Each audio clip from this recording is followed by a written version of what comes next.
Chapitre 1, 12 nuits, cœur brisé. Le docteur Vincent Torres est arrivé dans son allée à 6h47 le 26 décembre, les mains encore tremblantes d'épuisement après un quart de travail brutal de 36 heures aux urgences. Noël avait été un défilé d'overdoses, de violences domestiques, d'appels et de crises cardiaques qui l'avaient éloigné de sa famille au moment où elle avait le plus besoin de lui. Vincent avait bâti sa réputation de chirurgien traumatologue le plus compétent de Saint-Marie pendant plus de 15 ans, gagnant le respect grâce à son comportement calme sous pression et à sa capacité à sauver des vies lorsque d'autres avaient perdu espoir. À 42 ans, ses cheveux noirs présentaient des mèches argentées prématurées et sa silhouette autrefois athlétique s'était amincie à cause de l'emploi du temps exigeant qu'il maintenait pour subvenir aux besoins de sa famille. Lorsqu'il est entré par la porte latérale, la maison semblait anormalement silencieuse. Les décorations de Noël scintillaient encore dans le salon, mais quelque chose n'allait pas. La table de la salle à manger, qui aurait dû être débarrassée maintenant, contenait encore les restes du festin de la veille, mais seulement 3 couverts. Emma, appela-t-il doucement, ne voulant réveiller personne s'il dormait. Sa fille de 15 ans apparut dans le couloir, toujours vêtue des vêtements de la veille, les yeux rouges et gonflés. Emma avait hérité de son teint olive et des traits délicats de sa mère, mais à cet instant, elle avait l'air brisée. « Papa » murmura-t-elle en courant dans ses bras. « Que s'est-il passé, chérie? Où étais-tu hier? Je t'ai cherché pendant ma pause. » Emma tremblait contre sa poitrine. Maman et grand-mère Patricia disaient qu'il n'y avait pas de place pour moi à table.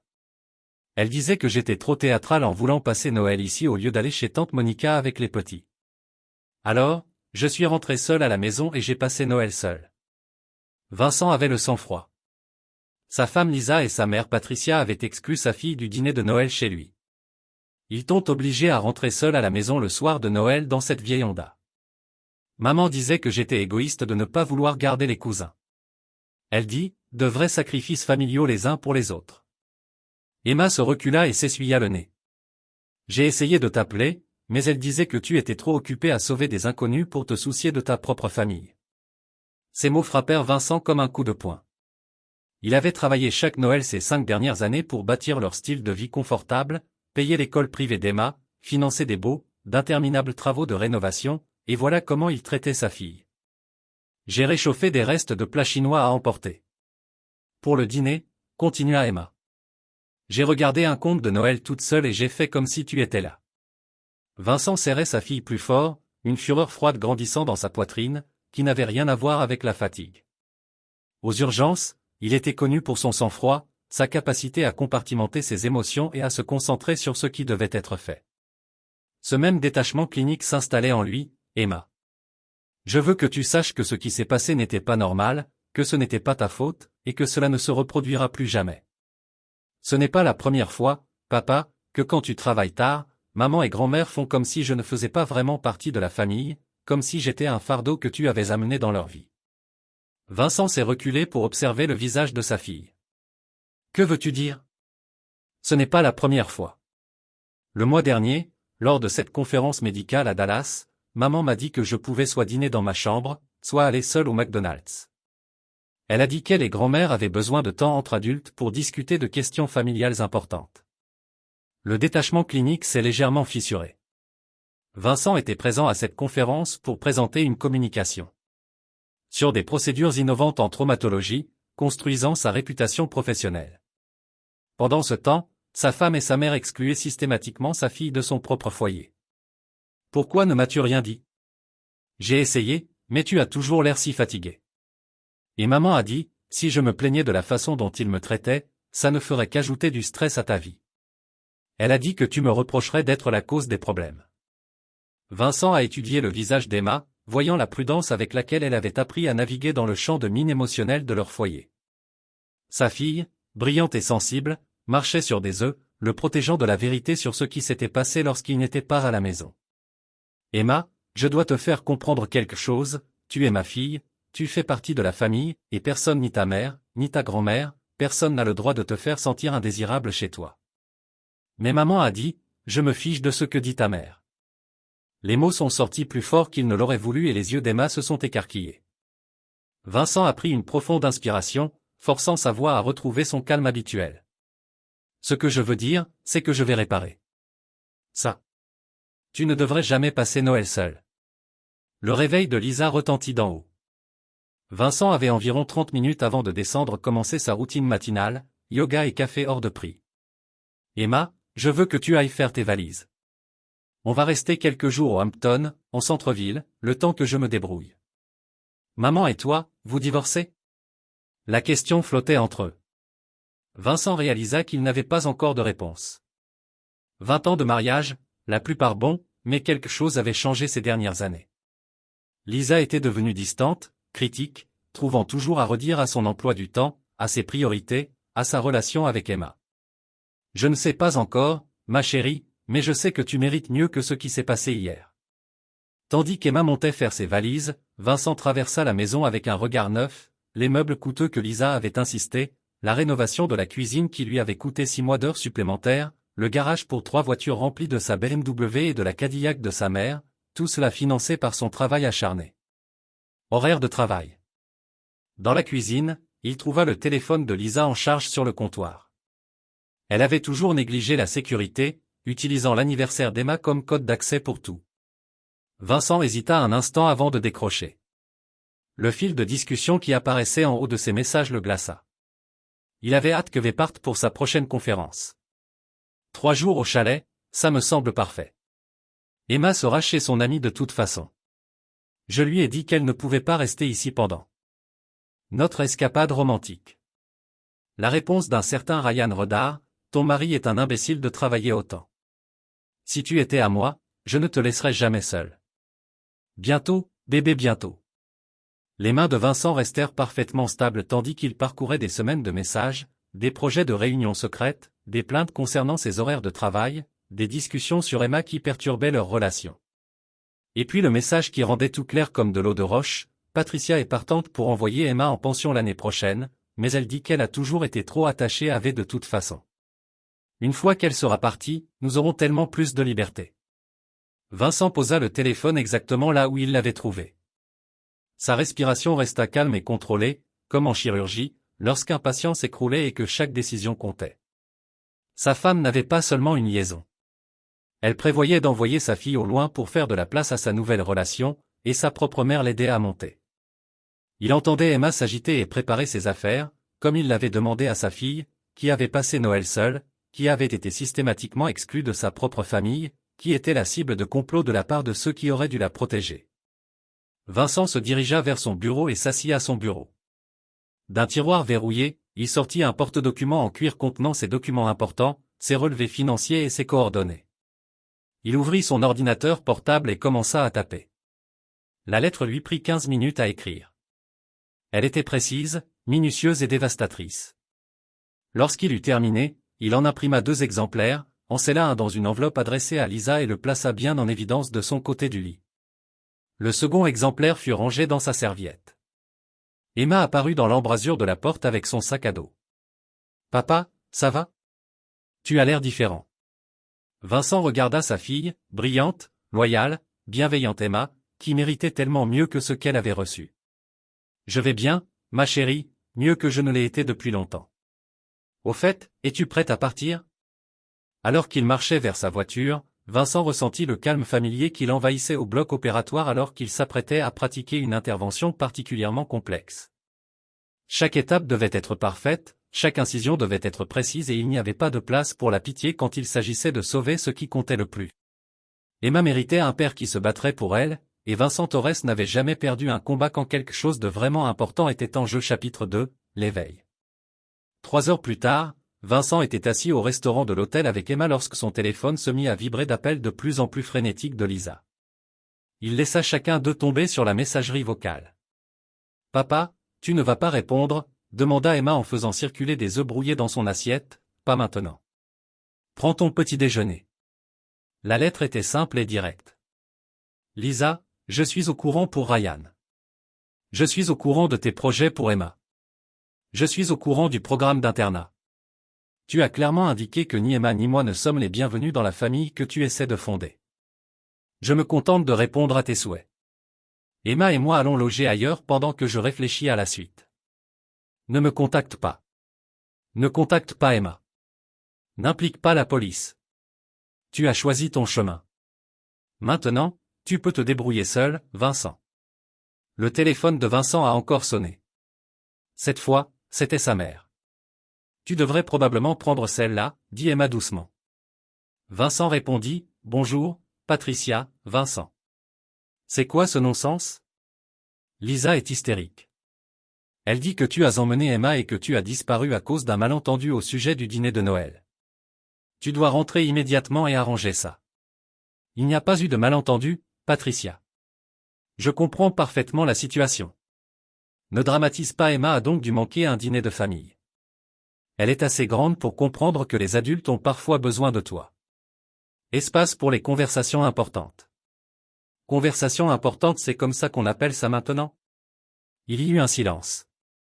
Que insinuez-vous? Je n'insinue rien. J'énonce des faits. Lisa et vous avez décidé qu'Emma n'était pas la bienvenue au dîner de Noël chez elle. Vous avez travaillé ensemble pour l'exclure des activités familiales et maintenant vous envisagez de l'envoyer en pension pour faire de la place à la nouvelle relation de Lisa. Le silence à l'autre bout du fil dura près de 30 secondes. Vincent, Patricia, dit finalement d'une voix soigneusement contrôlée, je crois que tu es en train de faire une dépression. Le stress de ton travail, les longues heures, tu devrais peut-être consulter un professionnel. C'était magistral, dut l'admettre. Détourner les projecteurs, le faire remettre en question ses propres perceptions. Patricia Torres manipulait les gens depuis plus longtemps qu'il n'était en vie. Je ne suis pas en train de faire une dépression, Patricia. Je pense plus clairement que je ne l'ai été depuis des années. Alors rentre à la maison, sois raisonnable. On peut en discuter comme des adultes. Adulte, Vincent regarda par-dessus la porte. Emma, qui écoutait chaque mot avec de grands yeux. Les adultes n'excluent pas une adolescente de 15 ans du repas de Noël. Les adultes ne complotent pas pour éloigner une enfant de son père. Les adultes ne couvrent pas les liaisons de leur belle-fille. Je ne sais pas quel mensonge Emma vous a raconté. Emma ne m'a rien dit sur sa liaison, Patricia. Elle l'ignore, mais vous, si, n'est-ce pas? Encore une longue pause, Vincent. Vous faites une terrible erreur. Lisa vous aime, nous vous aimons tous. Si seulement vous pouviez rentrer à la maison et discuter de tout cela de manière rationnelle. Je suis rationnel pour la première fois depuis des années, je vois la situation clairement. Emma et moi ne rentrons pas à la maison. Vous ne pouvez pas simplement éloigner Emma de sa mère. Regardez-moi. Vincent raccrocha et éteignit immédiatement son téléphone. Emma le fixa avec un mélange d'admiration et d'inquiétude. Papa, quelle liaison? Vincent posa sa tasse de café avec précaution. Sa fille méritait la vérité, mais elle méritait aussi d'être protégée. Le pire, c'est que ta mère fréquente quelqu'un d'autre, Emma, un certain Ryan. Ils planifient un avenir ensemble qui ne nous inclut pas. Le visage d'Emma pâlit. Depuis combien de temps? Je ne sais pas encore, mais assez longtemps pour élaborer des plans détaillés. Est-ce pour ça qu'il voulait que je parte, pour lui faire de la place? Vincent tendit la main par-dessus la table et prit celle de sa fille. Oui, Emma resta silencieuse un long moment, le temps de réfléchir. Lorsqu'elle parla enfin, sa voix était ferme. Que allons-nous faire? Je vais m'assurer que tu sois en sécurité et heureuse. Au-delà de ça, je suis encore en train de réfléchir. Vas-tu divorcer? Probablement, bien, dit Emma doucement, puis plus fermement, bien, j'en ai assez de faire comme si tout était normal alors que ce n'est pas le cas. Vincent observa le visage de sa fille. Emma portait ce fardeau depuis plus longtemps qu'il ne l'avait imaginé, marchant dans un champ de mines de dysfonctionnements familiaux tout en travaillant selon son emploi du temps chargé. Emma, je veux que tu saches que rien de tout cela n'est de ta faute. Ni la liaison, ni les problèmes dans ma vie. Le mariage, pas ce qui s'est passé à Noël. Tu n'es responsable d'aucun des échecs adultes dans cette situation. Je sais, papa, et je suis fier que tu sois parti. Cette simple déclaration a frappé Vincent plus durement que n'importe quelle accusation de Lisa ou manipulation de Patricia. Son téléphone, bien qu'éteint, restait sur la table entre eux comme une mine. Lorsqu'il le rallumerait, il y aurait des dizaines d'appels, de messages vocaux, de SMS. Lisa serait paniquée, Patricia serait furieuse, et Ryan serait probablement conseillé de faire profil bas un moment. Mais Vincent n'était pas prêt pour ce chaos, et pourtant il avait prévu quelque chose. Emma, j'ai une question à te poser et je veux que tu me dises la vérité. Depuis 1 an environ, as-tu remarqué autre chose?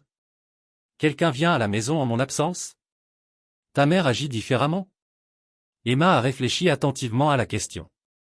Il y a quelques mois, un type est venu réparer l'équipement de la piscine Ryan, quelque chose. Mais il est resté là pendant environ 4 heures et j'ai trouvé ça bizarre parce que la piscine fonctionnait parfaitement. Et maman n'arrêtait pas de m'envoyer faire des courses au magasin pour déposer des choses au pressing dès qu'il était là. Tu les as déjà vus ensemble? Une fois, je suis rentré plus tôt de l'épicerie parce que j'avais oublié ta carte de crédit, ils étaient assis très près l'un de l'autre sur la terrasse en train de boire du vin. Quand maman m'a vu, elle s'est énervée et a dit qu'ils discutaient juste du planning d'entretien de la piscine. Vincent a hoché la tête. Ryan n'était pas un simple partenaire de liaison. C'était quelqu'un qui avait un accès légitime à leur domicile, quelqu'un que Lisa pouvait expliquer si nécessaire, quelqu'un qui pouvait se fondre dans leur cercle social sans éveiller de soupçons immédiats, ou autres. Maman sortait plus souvent le soir club de lecture, cours de yoga, soirée entre filles mais elle avait toujours l'air très heureuse quand elle rentre à la maison, tu sais, plus heureuse que jamais quand tu es là. Le détachement clinique qui avait si bien servi Vincent aux urgences commençait à se fissurer. Lisa menait une double vie depuis des mois, peut-être plus longtemps, et elle était si sûre de sa tromperie qu'elle avait fini par ne plus la cacher. Papa, la voix d'Emma était faible. Et si maman essayait de dire que tu m'as kidnappé ou quelque chose comme ça? Et si elle appelait la police?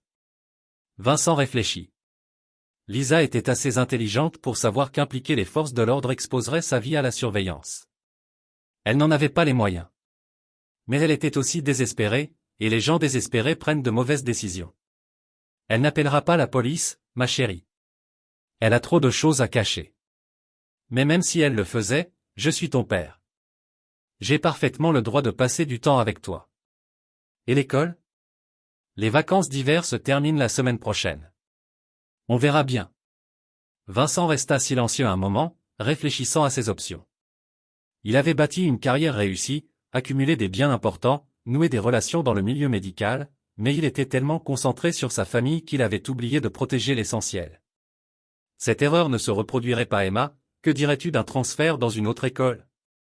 Peut-être quelque part où nous pourrions prendre un nouveau départ, loin d'ici, loin d'ici. Emma regarda autour d'elle le restaurant de l'hôtel, puis se tourna vers son père. Honnêtement, j'adore ça. De toute façon, je n'ai jamais vraiment trouvé ma place à l'école. Tous les autres enfants ont des familles différentes. Leurs parents sont plus présents. J'avais toujours l'impression de faire semblant d'être quelqu'un que je n'étais pas. Vincent ressentit une vague de colère protectrice. Sa fille avait été isolée, non seulement à la maison, mais aussi à l'école, vivant un mensonge soigneusement construit pour masquer les dysfonctionnements de leur famille.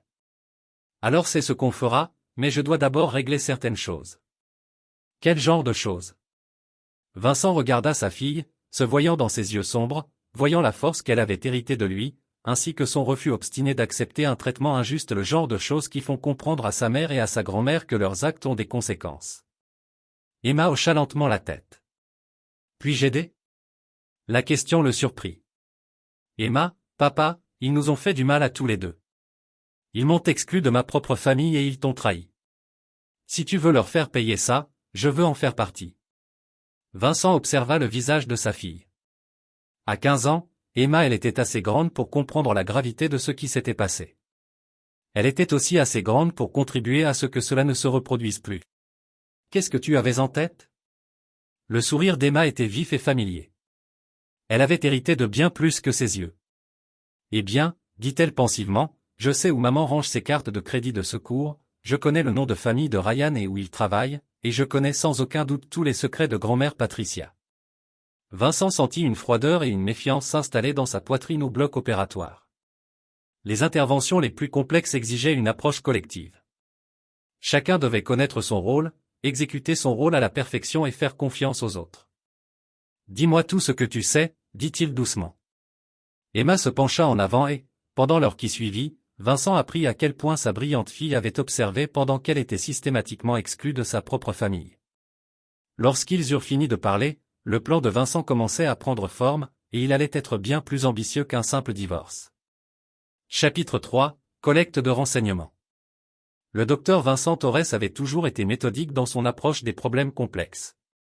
Qu'il reconstruise un fémur brisé ou qu'il diagnostique une constellation inhabituelle de symptômes, il appliquait cette même réflexion systématique aux problèmes de Lisa et Ryan. Ces 2 derniers jours, il avait allumé son téléphone pendant exactement 30 minutes chaque matin et chaque soir, juste assez pour surveiller les messages de plus en plus désespérés qui inondaient sa messagerie vocale. Les appels de Lisa étaient passés de la colère aux supplications, puis aux menaces. Les messages de Patricia devenaient de plus en plus manipulateurs à chaque tentative, mais ce sont les messages qu'elle ne laissait pas qui lui en disaient le plus. Vincent ouvrit son ordinateur portable et commença à taper des notes détaillées sur tout ce qu'Emma lui avait dit. Ryan Kellerman travaillait pour Pinnacle Pool Service, une entreprise qui entretenait les piscines de plusieurs quartiers UP, dont le leur. Il avait 34 ans, était divorcé et, d'après les observations minutieuses d'Emma, il leur rendait visite bien plus souvent que ne l'exigeait leur programme d'entretien de piscine. Le plus intéressant était ce qu'Emma avait découvert sur les secrets de Patricia. Sa mère, il s'est avéré, elle avait volé systématiquement les fonds de charité de l'église pendant près de 3 ans, utilisant son poste de trésorière pour couvrir de petites sommes qu'elle prétendait être destinées à des frais administratifs.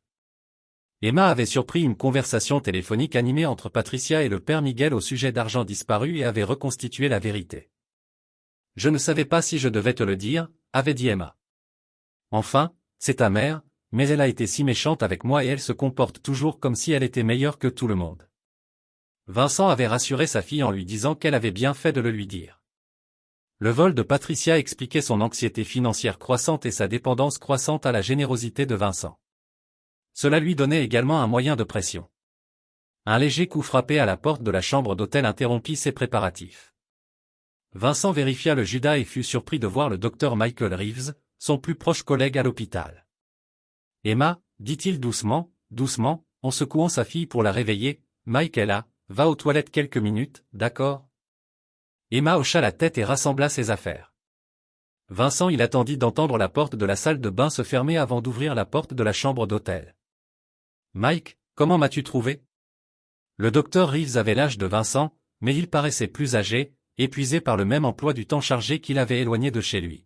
« Ta carte de crédit. » J'ai appelé la sécurité de l'hôpital pour demander une faveur. « Vince, que se passe-t-il ?» Lisa a appelé l'hôpital hier pour dire que tu avais fait une dépression nerveuse et que tu avais emmené Emma.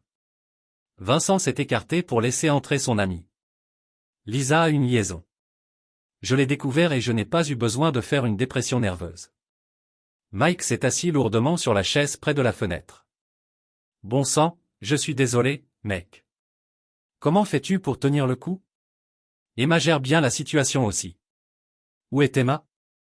Lisa raconte à tout le monde que tu l'as kidnappée. Emma est ici avec moi parce qu'elle veut être Lisa et que ma mère l'a exclue du dîner de Noël chez elle. Mike, il prévoit de l'envoyer en pension pour que Lisa puisse avoir plus de liberté avec son petit ami. Mike est resté silencieux un long moment. C'est. Debout, Vince. Même pour Lisa. Vincent haussa un sourcil. Même pour Lisa, allez, mec, tu devais savoir qu'elle était malheureuse. La façon dont elle parlait de ton emploi du temps, de son sentiment d'être une mère célibataire, je me suis toujours demandé combien de temps elle supporterait ça. Elle t'a dit qu'elle était malheureuse. Elle parle parfois à Diane Jean, au groupe de soutien de sa femme. Diane a mentionné que Lisa se sentait négligée, qu'elle envisageait de partir. Vincent sentait le détachement clinique familier s'installer en lui. Diane, la femme de Mike, savait que Lisa envisageait de partir, ce qui signifiait que d'autres personnes de leur entourage le savaient probablement aussi. Vincent s'était épuisé à subvenir aux besoins de sa famille pendant qu'il complotait activement contre lui. « Mike, j'ai besoin que tu fasses quelque chose pour moi, quoi que tu veuilles. J'ai besoin que tu te taises sur ma situation. Dis à Lisa que tu n'as pas eu de mes nouvelles. Dis la même chose à Diane. » Mike avait l'air mal à l'aise. « Vince, tu devrais peut-être revenir et essayer de résoudre ce problème. Une thérapie de couple, où le ferais-tu si tu la prenais? Diane était un autre homme et tu prévoyais de renvoyer tes enfants? C'est différent, la façon dont Mike est resté silencieux un instant. Bon, j'ai compris, mais fuir ne résoudra rien. Je ne fuis pas, je me ressaisis. La porte de la salle de bain s'ouvrit et Emma apparut, les cheveux humides de s'être lavé le visage. Salut, Dr. Reeves. Salut, Emma. Mike étudia attentivement son visage. Comment vas-tu, ma fille? Tu vas mieux que je ne l'ai été depuis longtemps? En fait, papa et moi allons repartir de zéro. Mike regarda Vincent et Emma, visiblement aux prises avec quelque chose. Finalement, il soupira, « Vince, il y a autre chose que tu devrais savoir. Ryan Kellerman n'est pas un simple joueur de piscine. » Vincent sentit sa tension monter. « Que veux-tu dire? Il fréquente des gens du quartier depuis 2 ans. Il cible toujours les femmes mariées dont les maris travaillent de longues heures. Il a eu des liaisons avec au moins 3 autres femmes que je connais de Jésus-Christ. Diane l'a appris par les réseaux sociaux. Apparemment. Il a un sacré système, il se fait embaucher pour l'entretien de la piscine, repère les femmes seules, s'installe pour tuer. En général, les liaisons durent environ 6 mois avant qu'il ne passe à la cible suivante. Vincent assimila cette information, sentant les pièces d'un puzzle plus vaste s'assembler. Lisa n'avait pas seulement une liaison, elle était manipulée par un manipulateur professionnel. Lisa est-elle au courant de ses habitudes? Je ne pense pas, d'après ce que Diane a entendu. Lisa se croit spéciale, qu'il l'aime vraiment. Emma prit la parole de l'autre côté de la pièce. Papa, tu te souviens de ce que je t'ai dit à propos de son séjour de 4 heures à la maison pour réparer la piscine? Je parie qu'il n'était pas là pour réparer quoi que ce soit. Vincent hocha la tête. Ryan avait évalué la situation, deviné l'emploi du temps de Vincent, identifié les vulnérabilités de Lisa. C'était une séduction calculée, pas une relation amoureuse.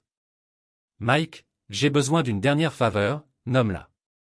J'ai besoin que tu découvres tout ce que tu peux sur les précédentes cibles de Ryan Kellerman, leur nom, les détails sur la fin de leur liaison, si les mariages ont survécu. Tu peux faire ça, Mike? Il hésita. Vince, qu'est-ce que tu prévois? Je prévois de m'assurer qu'il ne cible personne d'autre. On dirait de la justice d'autodéfense. Vincent regarda son ami d'un air indifférent. On dirait des travaux d'intérêt général. Après. Le départ de Mike, qui promettait de recueillir des informations tout en gardant secrète la localisation de Vincent, Emma sortit de la salle de bain où elle faisait semblant de ne pas écouter. Papa, j'ai une idée, je t'écoute. Et si Ryan ne savait pas encore que tu étais au courant de la liaison? Et si on le laissait croire qu'il a encore le dessus? Vincent réfléchit.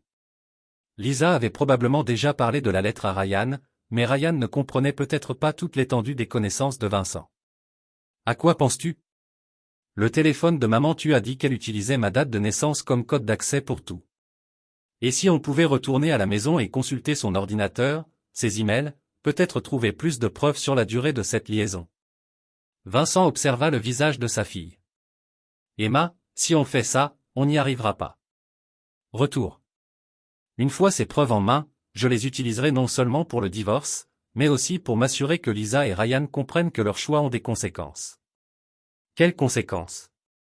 Vincent resta silencieux un long moment, réfléchissant aux habitudes de Ryan de cibler les femmes mariées, au projet de Lisa de renvoyer Emma, au vol des fonds de l'église par Patricia. Des informations individuelles qui, bien combinées, pourraient être d'une efficacité dévastatrice, le genre d'informations qui garantissent qu'ils ne blesseront jamais une autre famille comme ils l'ont entendu dire à la nôtre. Emma hocha lentement la tête. Quand est-ce qu'on y va? Ce soir. Lisa et Patricia vont toutes les deux à la messe du soir le samedi. Cela nous donne environ 2 heures. À l'approche du soir, Vincent sentit le calme préopératoire familier l'envahir. Chaque intervention complexe exigeait une préparation minutieuse, un timing précis et la conviction absolue que ce qu'on faisait était nécessaire. Ce ne serait pas différent. Chapitre 4, l'infiltration. Samedi soir à 18h30, Vincent et Emma étaient assis dans sa voiture au bout de leur rue, regardant la BMW de Lisa et la Cadillac de Patricia sortir ensemble de l'allée. La messe du soir de Sainte-Catherine commençait à 19h, ce qui leur laissait environ 90 minutes pour rassembler le nécessaire. « Tu te souviens du plan ?» demanda Vincent doucement. « Je vais directement au bureau de maman. Pendant que tu inspectes la chambre principale, on prend des photos de tout avec nos téléphones. Ne déplace rien qui pourrait manquer. Si quelqu'un rentre tôt, je t'envoie un SMS et on se retrouve à la porte de service. » Vincent hocha la tête. Emma avait hérité de son approche méthodique de la résolution de problèmes, et sa connaissance approfondie des routines de la maison la rendait précieuse pour cette opération. Ils entrèrent par le garage avec la télécommande de Vincent, se déplaçant dans la maison comme des fantômes. L'espace familier leur semblait étranger, désormais contaminé par la connaissance de ce qui s'était passé entre ces murs. Emma se dirigea directement vers le petit bureau de Lisa. Tandis que Vincent montait les escaliers jusqu'à leur chambre, l'ordinateur de Lisa était déjà connecté. Autre signe de sa confiance insouciante, Vincent commença à photographier systématiquement le contenu de ses emails, se concentrant sur les messages envoyés et reçus par Ryan Kellerman. Ce qu'il trouva était pire qu'il ne l'avait imaginé. La liaison durait depuis 8 mois, pas les quelques semaines qu'il avait supposées. Lisa et Ryan avaient des projets explicites qui allaient bien au-delà d'une simple aventure. Ils avaient recherché des internats pour Emma, discuté de la vente de la maison, et même regardé des propriétés dans d'autres États où ils pourraient prendre un nouveau départ ensemble. Plus dommageables étaient les emails de Lisa à sa sœur Monica, détaillant ses plaintes à propos de Vincent et Emma. Je suis tellement fatigué de faire semblant de me soucier des petits problèmes d'Emma. Elle n'est même pas ma vraie fille, elle est juste un rappel du premier mariage de Vincent. Ryan comprend que je dois faire passer mon propre bonheur en premier. Pour une fois, Vincent fixa l'écran, sentant quelque chose de froid et de définitif s'installer dans sa poitrine. Lisa avait été mariée à Vincent. Pendant 12 ans, elle avait aidé Emma à s'élever, depuis ses 3 ans, et elle la considérait comme un fardeau. Son téléphone vibra, un SMS d'Emma lui parvint, « Papa, il faut que tu vois ça. » Le tiroir du bureau de maman. Vincent enregistra les emails sur son téléphone et descendit. Emma se tenait dans le bureau de Lisa, tenant un dossier en papier craft. Qu'est-ce que c'est? Des faux documents? On dirait que maman a ouvert un compte bancaire séparé en utilisant les informations de votre cabinet médical, et il y a une correspondance avec un avocat au sujet d'une demande de divorce, affirmant « Tu as été violent ». Vincent examina les documents. Emma avait découvert que Lisa préparait systématiquement son divorce tout en maintenant le simulacre d'un mariage heureux. Les allégations de violence étaient particulièrement inventives. Elle affirmait que les longues heures de travail et la distance émotionnelle de Vincent constituaient des violences psychologiques qui avaient porté préjudice à elle et à Emma. « Il y a plus » dit Emma doucement. « J'ai trouvé un enregistreur dans le salon. On dirait qu'elle essaie de te faire dire quelque chose qu'elle pourrait utiliser contre toi. » Vincent sentit sa mâchoire se serrer. Lisa n'avait pas seulement une liaison. Elle avait monté un dossier juridique destiné à détruire sa réputation et à limiter ses contacts avec Emma. Emma, prends des photos de tout. Je dois vérifier quelque chose à l'étage. Vincent retourna dans la chambre principale et entreprit une recherche plus approfondie. Caché au fond du coffret à bijoux de Lisa, il trouva un téléphone prépayé. Les SMS qu'il contenait racontaient toute l'histoire de sa relation avec Ryan, y compris des discussions détaillées sur la gestion de Vincent pendant la procédure de divorce. Le dernier échange de messages a glacé le sang de Vincent. Lisa, j'ai reparlé à l'avocat. Si nous pouvons prouver que Vincent est instable, je pourrais peut-être obtenir la garde exclusive et restreindre ses visites. Ryan, et Emma? Coopérera-t-elle, Lisa? Emma n'aura pas le choix. Une fois en pension, elle ne sera à la maison que pour les vacances. Nous pouvons contrôler ce qu'elle voit et elle entend. Elle finira par comprendre que c'est mieux pour tout le monde. Ryan, et si Vincent résiste, Lisa, alors on le détruira. J'ai documenté son comportement erratique pendant des mois, longues heures de travail, distance émotionnelle, colère, problèmes. Quand j'aurai terminé, aucun tribunal ne lui accordera un accès sans surveillance à Emma. Vincent a photographié chaque message, les mains parfaitement stables, malgré la rage qui montait dans sa poitrine. Lisa n'avait pas seulement l'intention de le quitter. Elle prévoyait de détruire sa relation avec sa fille et de nuire à sa carrière médicale. Au passage, Emma est apparue dans l'embrasure de la porte. « Papa, il faut qu'on y aille. J'ai vu des phares se braquer sur notre rue. » Ils ont rapidement terminé de rassembler les preuves et se sont glissés par la porte latérale, atteignant la voiture de Vincent, juste au moment où un camion inconnu s'est garé dans leur allée. À travers le pare-brise, Vincent a vu un homme qui correspondait à la description d'Emma de Ryan Kellerman. « Il a une clé » a murmuré Emma tandis qu'il regardait Ryan entrer dans la maison. Vincent était assis dans sa voiture, regardant un autre homme entrer dans la sienne. Il rentrait chez lui avec une familiarité désinvolte et sentait les derniers vestiges de son mariage s'éteindre. Lisa ne l'avait pas seulement trahi, elle avait donné à Ryan accès à tout ce que Vincent avait bâti. « Papa, ça va ?» Vincent regarda sa fille, pensant au plan de Lisa de l'exiler et de limiter ses contacts avec elle. Emma vivait dans une maison où elle était activement indésirable, entourée de gens qui la voyaient comme un obstacle à leur bonheur. « Je vais mieux que bien, ma chérie. Je suis concentré. » Alors qu'il s'éloignait, le téléphone de Vincent sonna. C'était Mike Reeves. Vince, j'ai eu l'information que tu voulais sur Ryan Kellerman. C'est pire que ce que nous pensions. Bien pire. 3 liaisons précédentes, toutes avec des femmes mariées de quartiers huppés. Dans tous les cas, les femmes pensaient être amoureuses et qu'il allait quitter sa femme pour elle. Mais Ryan ne s'est jamais marié. C'est un escroc professionnel qui cible les femmes seules mariées à des maris riches. Vincent assimila cette information. Qu'est-il arrivé à leur mariage? 2 se sont soldés par un divorce. Les maris ils ont été ruinés financièrement parce que leurs épouses avaient été manipulées pour dissimuler des biens et s'endetter. Le 3e mariage a survécu, mais de justesse. Ce couple a déménagé à l'autre bout du pays pour échapper au scandale. Et Ryan? Il disparaît quelques mois, puis réapparaît dans une nouvelle région sous une nouvelle identité. Nom de famille différent, histoire différente, même scénario. Vincent sentit les pièces du puzzle s'emboîter. Ryan n'avait pas seulement une liaison avec Lisa, il menait une arnaque à long terme pour soutirer le plus d'argent possible. Avant de passer à sa prochaine cible, Mike, j'ai besoin d'un dernier service. Pouvez-vous découvrir le vrai nom et les antécédents de Ryan? Déjà sur le coup? Son vrai nom est Ryan Mitchell. Originaire de Phoenix, il a un casier judiciaire de 15 ans pour fraude et usurpation d'identité. Vincent sourit pour la première fois depuis des jours. Parfait, envoie-moi tout ce que tu peux trouver.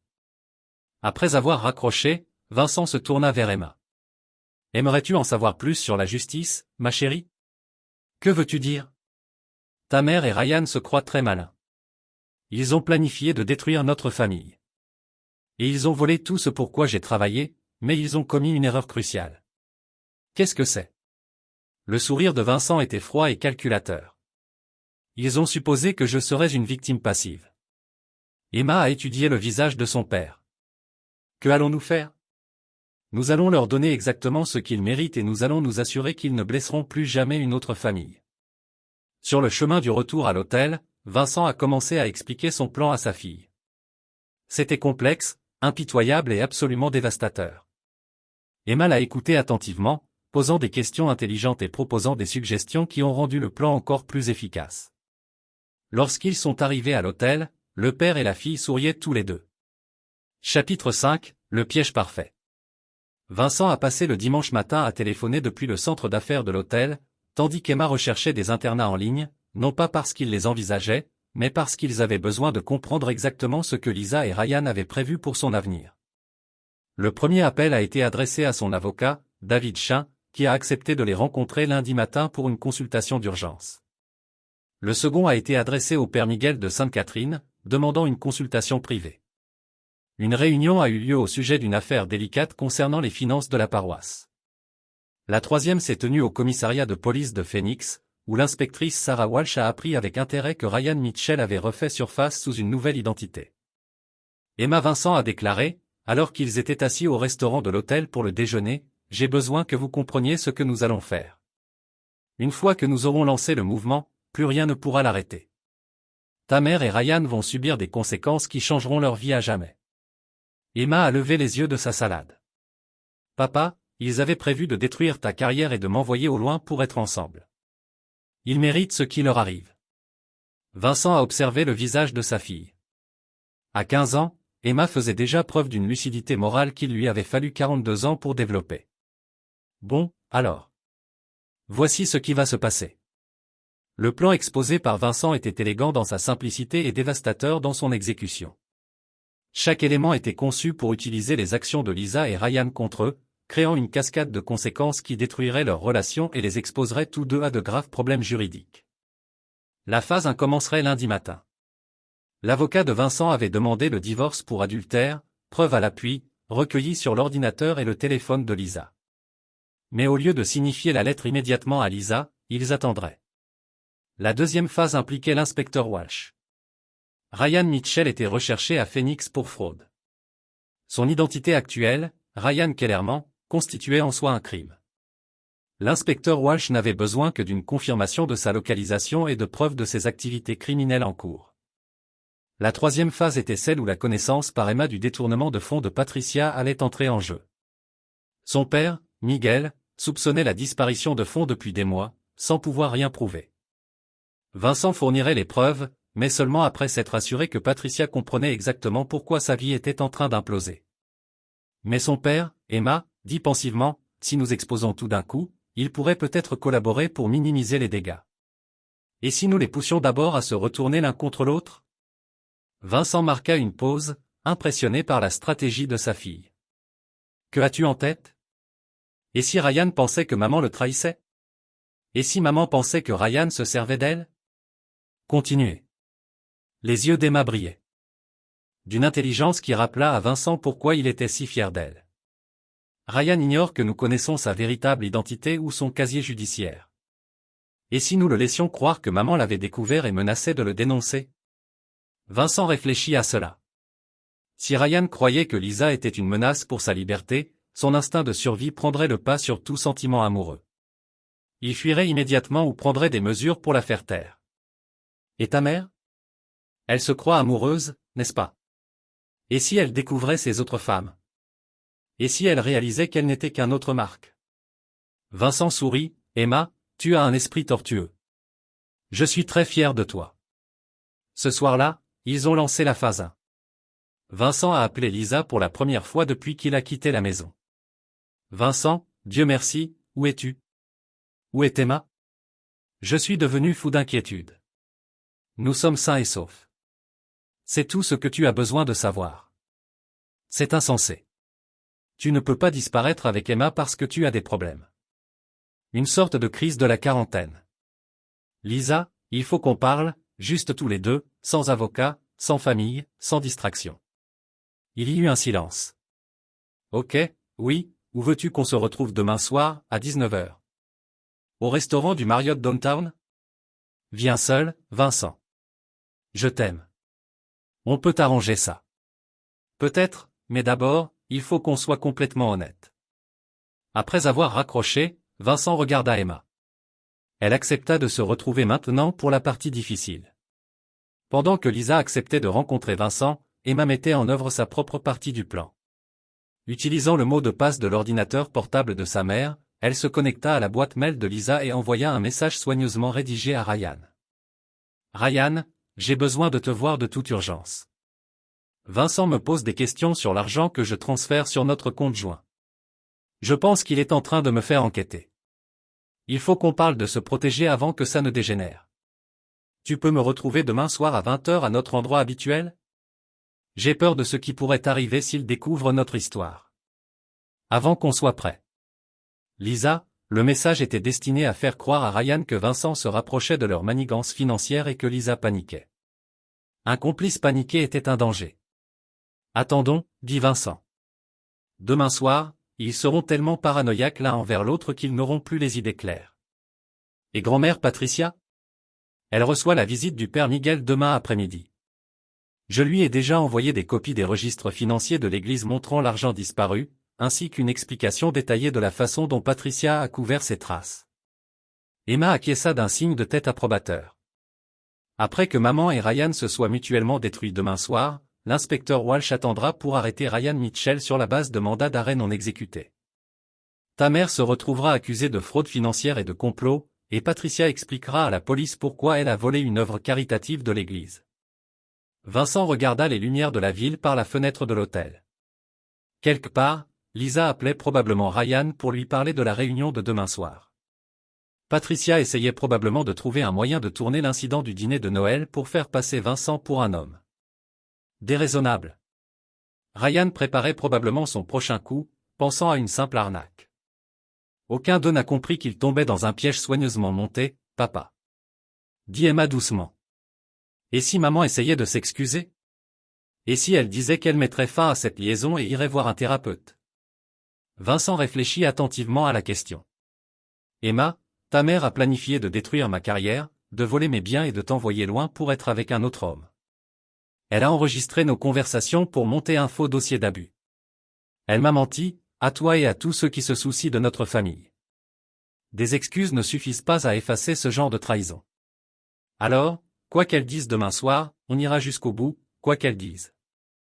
Emma hocha la tête, satisfaite, bien, je veux qu'elle assume les conséquences de ce qu'elle nous a fait. Vincent regarda sa fille et vit sa propre détermination se refléter dans ses yeux. Emma avait appris une dure leçon sur la confiance et la trahison, mais elle avait aussi appris que les personnes qui blessent les autres doivent faire face aux conséquences de leurs actes. C'était une leçon qui lui servirait bien dans la vie. Demain soir, Lisa et Ryan apprendraient que certaines trahisons ont un prix trop élevé à payer. Chapitre 6. Le premier domino lundi après-midi a apporté 3 développements cruciaux qui ont mis en mouvement la phase finale du plan de Vincent. Premièrement, l'inspecteur Walsh a appelé pour confirmer que les empreintes digitales de Ryan Mitchell correspondent à celles enregistrées à Phoenix. Les mandats d'arrêt en cours étaient toujours actifs et l'Arizona demandait son extradition immédiate une fois qu'il serait appréhendé. Deuxièmement, la rencontre du père Miguel avec Patricia s'était déroulée exactement comme Vincent l'avait prédit. Confrontée aux preuves documentaires de son détournement de fonds, Patricia avait craqué et avoué avoir volé près de 15 000 $ au fonds de charité de l'église sur 3 ans. Le père Miguel rencontrait le procureur de la paroisse lundi soir pour déterminer s'il devait porter plainte au criminel. Troisièmement, et c'est le plus satisfaisant, le faux email d'Emma à Ryan avait déclenché exactement la réaction qu'ils espéraient. Ryan avait répondu immédiatement, acceptant de retrouver Lisa à leur lieu habituel, Emma ayant informé Vincent qu'il s'agissait d'une cabane qu'il louait en dehors de la ville. Mais la réponse de Ryan contenait des détails révélant sa paranoïa croissante. Lisa, si Vincent fait enquêter sur toi, nous devons être très prudents. Supprime tous nos emails et SMS. Transfère l'argent sur le compte offshore dont nous avons discuté. Si ça tourne mal, tu dois pouvoir tout nier. Je m'occuperai de Vincent s'il pose problème. L'expression « je m'occuperai de Vincent » était particulièrement pertinente. Elle impliquait une menace qui pouvait être interprétée de multiples façons par les forces de l'ordre. À 18h45, Vincent était assis au restaurant Marriott, attendant l'arrivée de Lisa. Emma était de retour à l'hôtel en toute sécurité, avec pour instruction explicite d'appeler la sécurité de l'hôtel si quelqu'un d'autre que Vincent essayait de la contacter. Lisa arriva avec 15 minutes de retard, l'air nerveux et trop habillé, suggérant qu'elle pensait que ce rendez-vous pourrait être sauvé. Elle avait toujours été belle et elle avait clairement fait un effort ce soir pour rappeler à Vincent ce qu'il allait perdre. Vincent.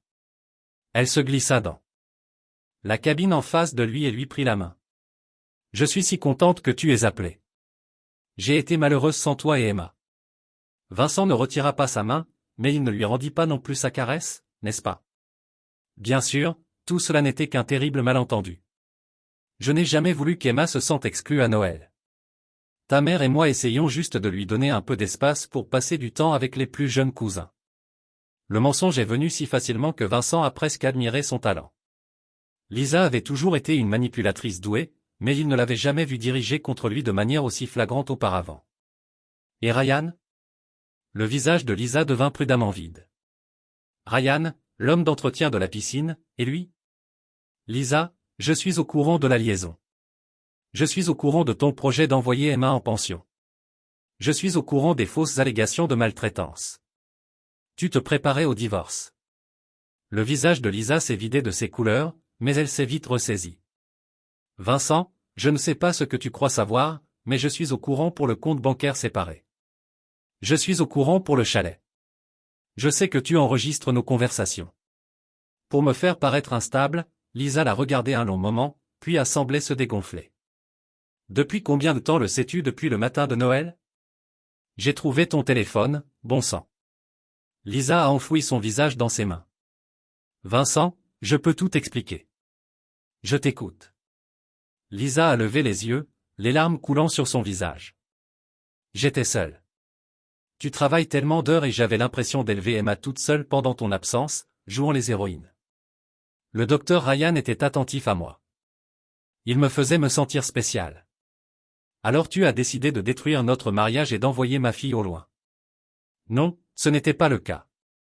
Ce n'était pas censé se passer comme ça. Ryan m'a convaincu qu'Emma serait plus heureuse en pensionnat, qu'elle avait besoin de plus de structure que ce que nous pouvions lui offrir, et du divorce. Vincent, je pensais que tu serais soulagé. Tu as l'air si malheureux à la maison. Vincent étudia le visage de sa femme, à la recherche d'un quelconque signe de remords sincère. Il ne vit que calcul. Même maintenant, même prise en flagrant délit, Lisa essayait de manipuler la situation à son avantage. Lisa, quel est le vrai nom de Ryan? La question l'a pris au dépourvu. Que voulez-vous dire? Il s'appelle Ryan Kellerman. Non, ce n'est pas ça. Son vrai nom est Ryan Mitchell. C'est un criminel de carrière spécialisé dans la séduction de femmes mariées et le vol de leurs biens. Vous n'êtes pas sa première victime, Lisa. Vous êtes juste sa dernière proie. Le visage de Lisa devint blanc. Ce n'est pas ça.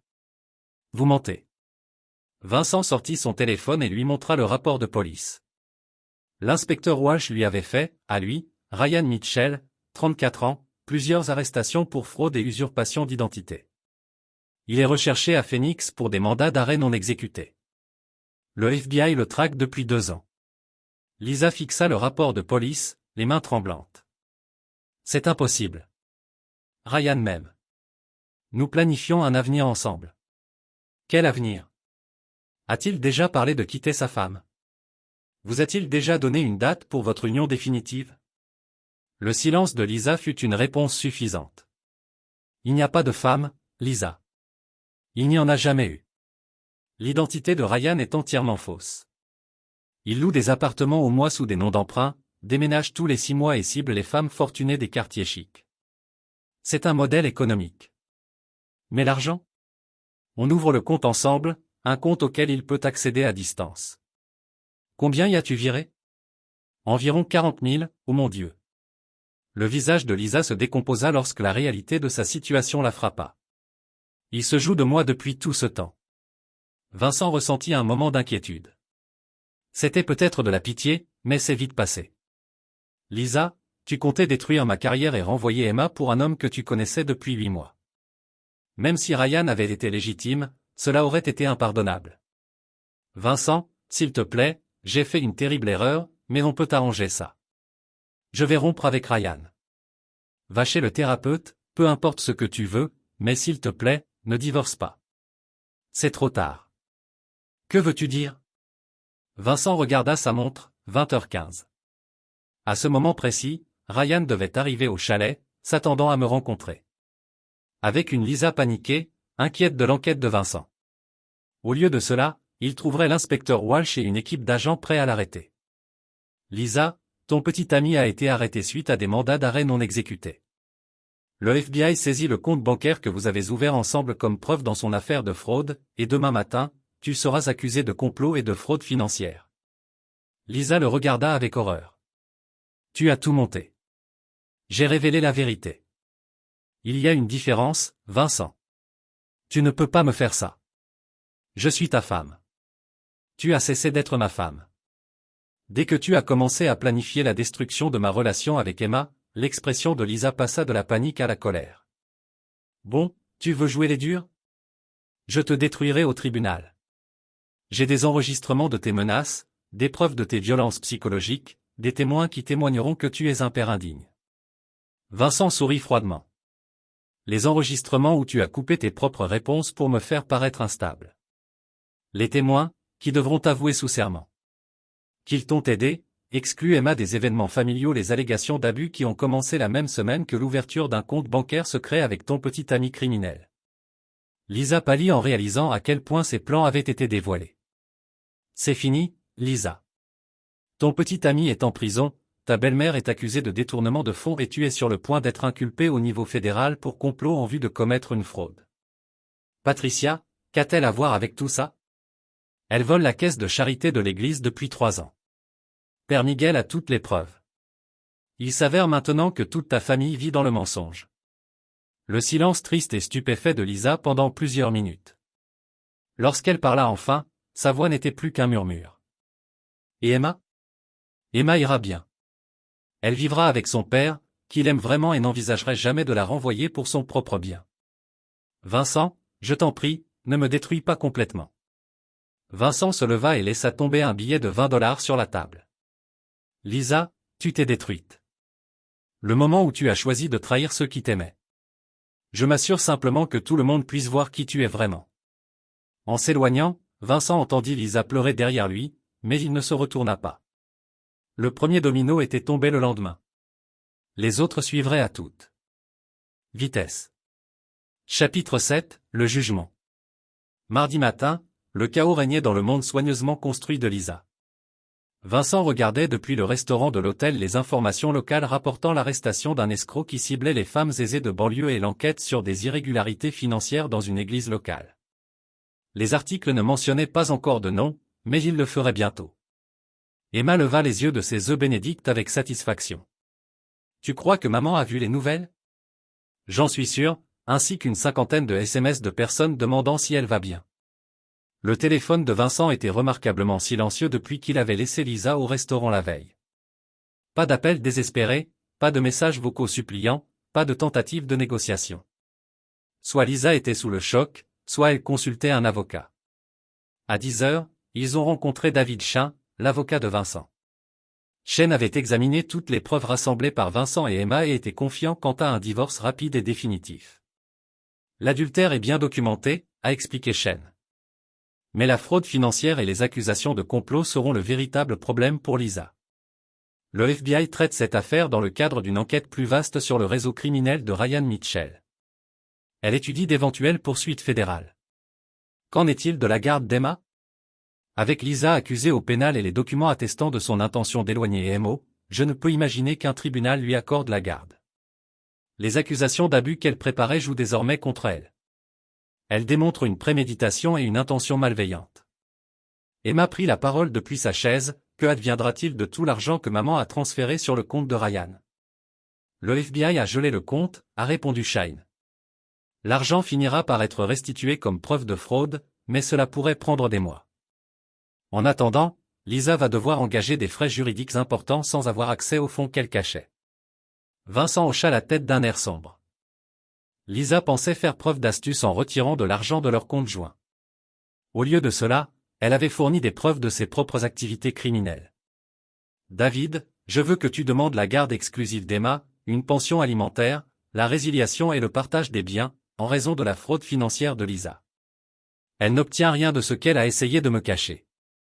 Cela va la laisser dans une situation financière très difficile, surtout avec les frais juridiques. C'est son problème à résoudre. Après la réunion avec Chain, Vincent et Emma se rendirent à l'église Sainte-Catherine pour la deuxième phase de leur plan. Le père Miguel avait demandé à Vincent de le rencontrer au sujet de la situation de Patricia, soi-disant pour discuter de restitution et de soutien familial. Ils trouvèrent Patricia assise dans le bureau du père Miguel, l'air plus âgé et plus fragile que Vincent ne l'avait jamais vue. La femme confiante et manipulatrice qui avait exclu Emma du dîner de Noël avait disparu, remplacée par quelqu'un qui comprenait enfin les conséquences de ses actes, Vincent. Patricia dit à Weekly, « J'espérais que tu viendrais, bonjour, Patricia. » Le père Miguel fit signe à Vincent et Emma de s'asseoir. « J'ai discuté de la situation avec ta mère, Vincent. Elle a accepté de rembourser intégralement la caisse de charité et a exprimé de profonds remords. » Vincent regarda Patricia d'un air fixe. « Vraiment?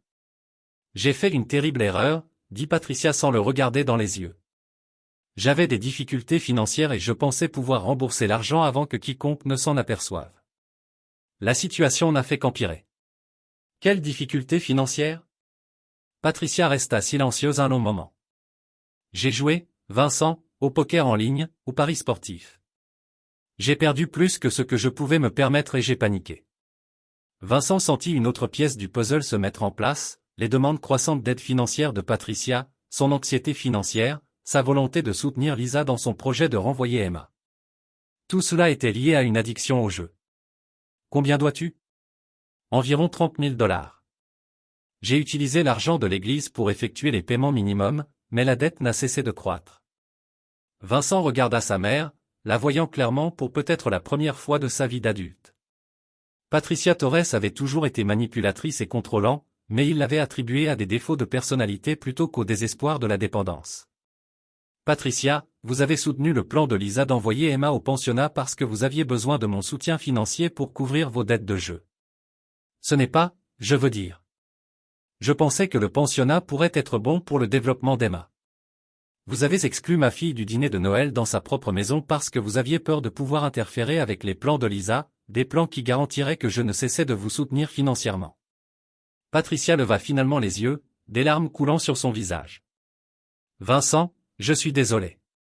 Je sais que ce que nous avons fait était mal. Vous n'êtes pas désolé de ce que vous avez fait à Emma. Vous êtes désolé que vous ayez été pris.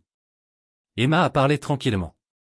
Grand-mère, tu m'as fait sentir que je ne faisais pas partie de la famille.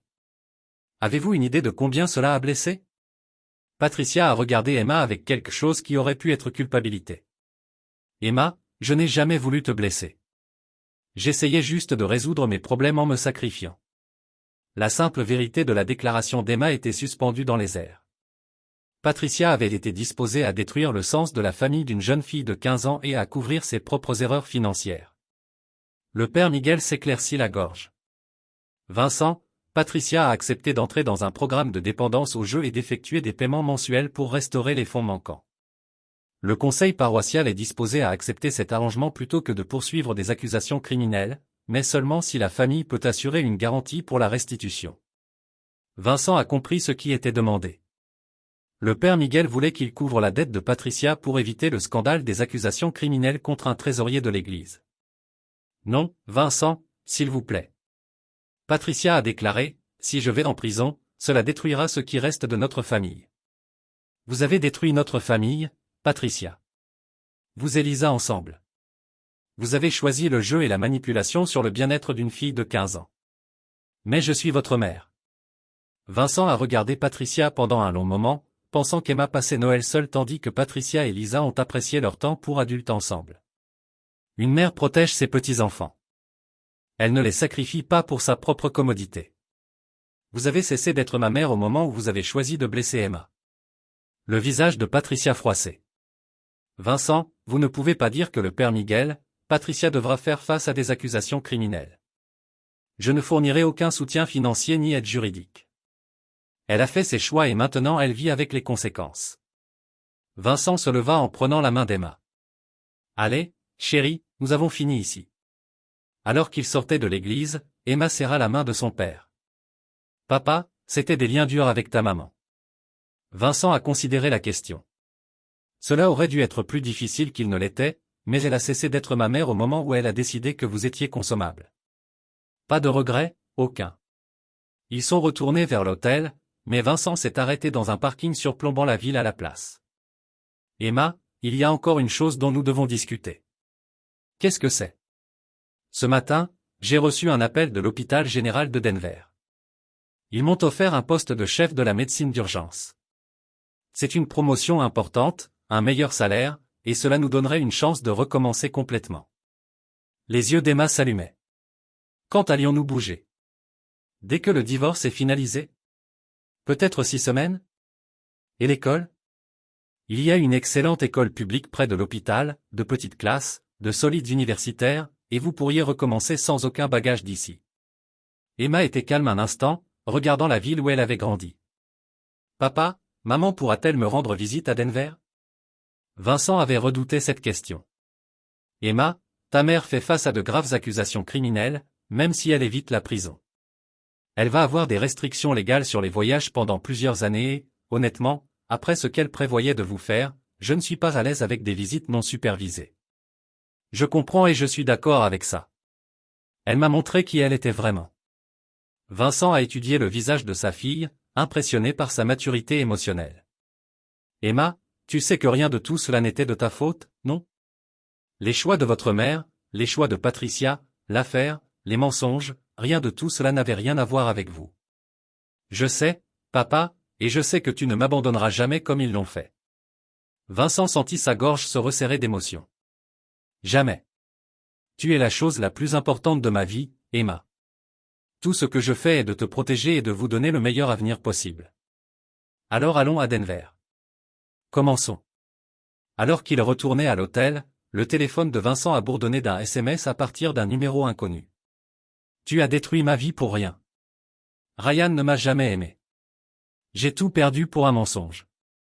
J'espère que tu es heureux. Vincent a montré le message à Emma, qui l'a lu et a haussé les épaules. Elle a détruit sa propre vie, papa. Vous venez de vous assurer que tout le monde pouvait voir ce qu'elle avait fait. Vincent a supprimé le message sans répondre. Lisa avait fait ses choix et maintenant elle faisait face aux conséquences. Sa responsabilité était envers Emma, pas envers la femme qui avait prévu de les trahir toutes les deux. Demain, il commençait à regarder des appartements à Denver. La semaine prochaine, il mettrait la maison sur le marché.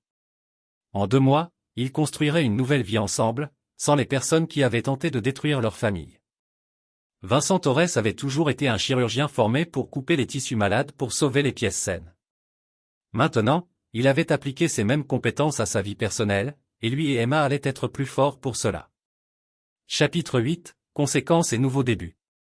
6 semaines plus tard, Vincent se tenait dans le salon vide de ce qui avait été leur maison familiale, regardant le camion en mouvement se retirer avec le dernier de ses biens et d'Emma. La maison s'était vendue dans une semaine. Apparemment, la piscine et l'aménagement paysager sur lequel Ryan avait travaillé étaient particulièrement attrayants pour les acheteurs qui ne connaissaient pas toute l'histoire. Emma est apparue à côté de lui, son sac à dos baissé sur son épaule. Prêt à partir, papa, prêt?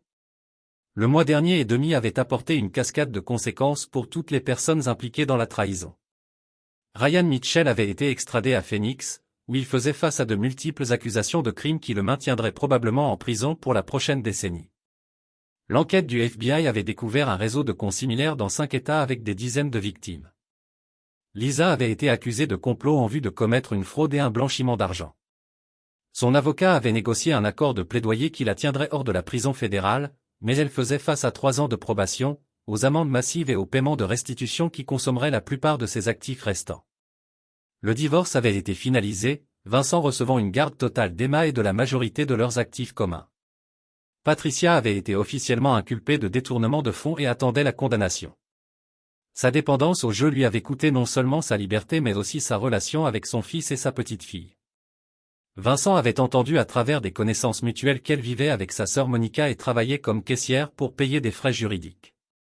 Mais la conséquence la plus satisfaisante avait été de regarder le cercle social de Lisa se retourner contre elle alors que l'histoire complète émergeait. Les femmes qui avaient autrefois envié son style de vie chuchotaient maintenant son crédulité et son mauvais jugement.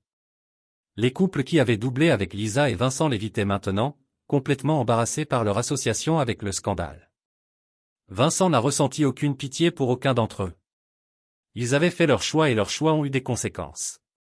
Papa, a dit Emma en marchant vers la voiture. Vous êtes-vous déjà demandé ce qui se serait passé si vous n'aviez pas découvert l'affaire? Vincent a considéré la question. Vous auriez été expédié au pensionnat. J'aurais perdu la plupart de mes actifs dans un divorce truqué et Ryan aurait disparu avec tout l'argent qu'il pourrait voler au moment où j'ai compris ce qui s'était passé, il aurait été trop tard pour arrêter tout cela. Donc, découvrir nous a sauvés.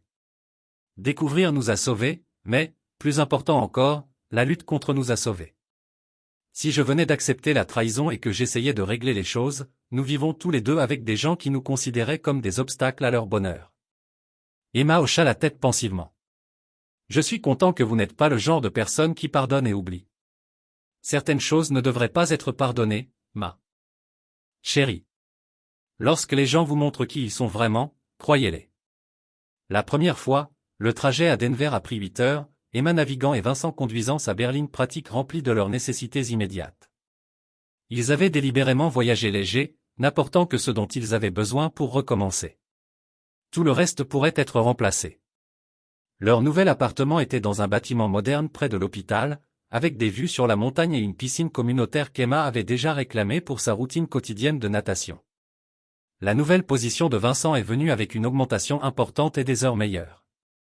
Plus de quart de 36 heures, plus de moments importants manquant dans la vie d'Emma. Papa, a dit Emma en déballant des boîtes dans leur nouvelle cuisine. Je veux que tu saches quelque chose. Qu'est-ce que c'est? C'est le plus heureux que j'ai jamais été, même avec tout ce qui s'est passé, même sachant que maman et grand-mère ne m'aiment pas comme je le pensais. Je me sens libre. Vincent s'arrêta dans son déballage pour regarder sa fille. Emma avait grandi d'eux au cours des 6 dernières semaines et commençait à ressembler plus à une jeune femme qu'à un enfant. Mais plus que sa croissance physique, elle semblait émotionnellement plus forte, plus confiante, plus sûre d'elle-même. Tu sais quoi, Emma, je me sens libre aussi. Vous manquez maman du tout? Vincent a considéré la question. Honnêtement. La femme que je pensais, mais cette femme n'a jamais été réelle. La vraie Lisa était quelqu'un qui pouvait prévoir de vous renvoyer et de détruire ma carrière pour sa propre commodité. Je ne manque pas du tout cette personne. Et grand-mère Patricia? Même réponse, la mère que je pensais me manquer, mais je ne me manque pas la femme qui vous a exclu de votre propre famille. Emma a hoché la tête satisfaite. Bien, je craignais que vous puissiez essayer de vous réconcilier avec eux éventuellement. Jamais. Certaines trahisons sont permanentes. Emma. Lorsque les gens vous montrent que leur amour est conditionnel, qu'il peut être retiré lorsque vous devenez gênant, vous devez les prendre parole. Ce soir-là, alors qu'ils étaient assis sur leur nouveau balcon en regardant le coucher du soleil sur les montagnes rocheuses, le téléphone de Vincent a sonné. L'identifiant de l'appelant a montré le numéro de Lisa. « Tu ne vas pas répondre. » Emma a demandé. « Rien, nous n'avons rien à se dire. » Le téléphone a cessé de sonner, puis a immédiatement recommencé. Elle est persistante, Emma a observé que le désespoir le fera. Vincent a éteint son téléphone et l'a mis de côté. Demain, ils changeraient leur nombre. Ce soir, il voulait juste profiter de la paix de savoir que lui et Emma étaient en sécurité ensemble et exempts de gens qui n'avaient jamais mérité leur amour en premier lieu. « Papa », dit doucement Emma. « Merci pourquoi ?» Vincent sentit sa gorge se resserrer d'émotion. « Emma, tu n'as jamais eu besoin de me remercier pour ça. Tu es ma fille. Tu te protéger n'est pas un choix. C'est qui je suis, je sais, mais je voulais le dire de toute façon. » Ils étaient assis dans un silence confortable alors que le soleil disparaissait derrière les montagnes. Demain, Emma commencerait dans sa nouvelle école et Vincent commencerait son nouveau poste à l'hôpital. Ils construisaient de nouvelles routines, se faisaient de nouveaux amis, créaient de nouveaux souvenirs. Mais ce soir, ils étaient simplement un père et une fille qui avaient survécu à la trahison et sont devenus plus forts ensemble. Vincent Torres avait appris que la chirurgie la plus importante qu'il pouvait effectuer était de couper les personnes toxiques de sa vie, et les résultats ont été sauver des vies. Chapitre 9, pas de pitié, pas de pardon. Un an plus tard, le docteur Vincent Torres examinait les palmarès dans son bureau à Denver General lorsque son assistant a frappé à la porte. « Docteur Torres, il y a une femme ici pour vous voir. Elle dit qu'elle est votre ex-femme et qu'elle est urgente. » Vincent leva les yeux de ses documents, ne ressentant que de légers ennui à l'interruption. « Dites-lui que je ne suis pas disponible. » Elle dit qu'il s'agit d'Emma. Elle semble assez désespérée. Sir Vincent posa soigneusement son stylo. Au cours de la dernière année, il avait parlé à Lisa exactement 2 fois, les 2 fois par le biais d'avocats, concernant les documents de divorce final. Elle avait été interdite de contacter Emma directement en raison des conditions de sa probation. Envoyez-la, mais laissez la porte ouverte. Lisa est entrée dans son bureau en l'air dramatiquement différent de la femme polie avec laquelle il était marié. Ses vêtements étaient hors de la grille et légèrement ridés, ses cheveux étaient teints d'une malheureuse nuance de brun et elle avait le look mince et désespéré de quelqu'un qui vivait du stress depuis des mois. « Vincent, merci de m'avoir vu. Tu as 5 minutes. Que veux-tu » Lisa s'assit sans invitation, ses mains tremblant légèrement. « Je veux voir Emma. Cela fait plus d'1 an que je n'ai pas parlé à ma fille. Emma n'est pas ta fille. Tu as déclaré cela quand tu avais prévu de l'expédier à un pensionnat pour votre commodité. C'était une erreur. J'étais confus, manipulé par Ryan. Je sais que j'ai foiré, mais Emma est toujours ma promotion. Les actions maintenant, même après avoir perdu le récit, elle a tout à fait perdu. Lisa. Elle n'a plus jamais à vous revoir, le visage de Lisa s'est froissé. Ce n'est pas. Elle ne peut pas dire ça. Vincent a ouvert son tiroir de bureau et a sorti une lettre. Emma a écrit ceci pour son essai de candidature au collège. Il s'agit de fidéliser la famille et d'apprendre à reconnaître quand les gens vous montrent qui ils sont vraiment. Aimeriez-vous entendre ce qu'elle a dit de vous, Vincent? S'il vous plaît ne pas. Vincent a commencé à lire à haute voix. J'ai appris que l'amour ne concerne pas ce que les gens disent. Il s'agit de ce qu'ils font lorsque vous êtes vulnérable. Ma belle-mère a prétendu m'aimer pendant 12 ans, mais quand il est devenu pratique de me renvoyer, elle était prête à sacrifier mon bien-être pour son propre bonheur. Cela m'a appris que l'amour de certaines personnes est conditionnel et que l'amour conditionnel n'est pas vraiment l'amour. Lisa pleurait maintenant, mais Vincent a continué à lire. Mon père, en revanche, a tout abandonné pour me protéger. Il a perdu son mariage, sa maison, sa relation avec sa mère et tout son cercle social, plutôt que de permettre aux gens de me traiter comme consommable. C'est là que j'ai appris la différence entre les gens qui disent qu'ils vous aiment et les gens qui le font. Vincent a posé la lettre et a regardé Lisa régulièrement. Emma a soumis cet essai à Harvard, Stanford et MIT. Les 3 écoles l'ont accepté avec des bourses complètes. Elle va être médecin, Lisa. Malgré vos meilleurs efforts pour faire dérailler sa vie, elle va être extraordinaire. Je n'ai jamais voulu faire dérailler sa vie. Je pensais que le pensionnat serait bon pour elle. Vous pensiez que le pensionnat la mettrait à l'écart afin que vous puissiez vivre avec votre petit ami criminel. Ne réécrivez pas l'histoire maintenant que vous faites face aux conséquences. Lisa essuya les yeux, essayant de se composer. Vincent, je sais que j'ai fait de terribles erreurs, mais je les ai payées. J'ai tout perdu, mon mariage, ma maison, ma réputation, la plupart de mon argent. Je vis dans un studio et je travaille au détail. N'ai-je pas suffisamment souffert? Vincent se pencha en arrière sur sa chaise, sentant le détachement clinique familier qui lui avait si bien servi en chirurgie. Lisa, tu n'as pas seulement fait des erreurs. Vous avez pris des décisions calculées conçues pour détruire ma relation avec ma fille et voler des actifs, j'avais travaillé 15 ans pour accumuler.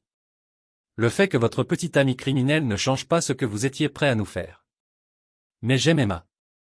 Non, tu ne le fais pas. Vous aimez l'idée de ne pas être seul avec votre culpabilité. Vous voulez le pardon d'Emma afin que vous puissiez vous sentir mieux dans votre peau, mais vous ne vous souciez pas vraiment de ce qui est le mieux pour elle. Lisa était silencieuse pendant un moment, puis a essayé une approche différente. Et Patricia? C'est ta mère, Vincent. Elle est en train de mourir. Vincent a ressenti une brève pointe de surprise. Alors rien. Je suis désolé d'entendre ça. C'est ça. Votre mère est en train de mourir et vous êtes désolé de l'entendre. Patricia a cessé d'être ma mère lorsqu'elle a choisi de blesser Emma pour son propre avantage. Son état de santé ne change pas ce qu'elle a fait. Elle veut vous voir, vous et Emma, avant de mourir pour s'excuser. Pour faire les choses correctement.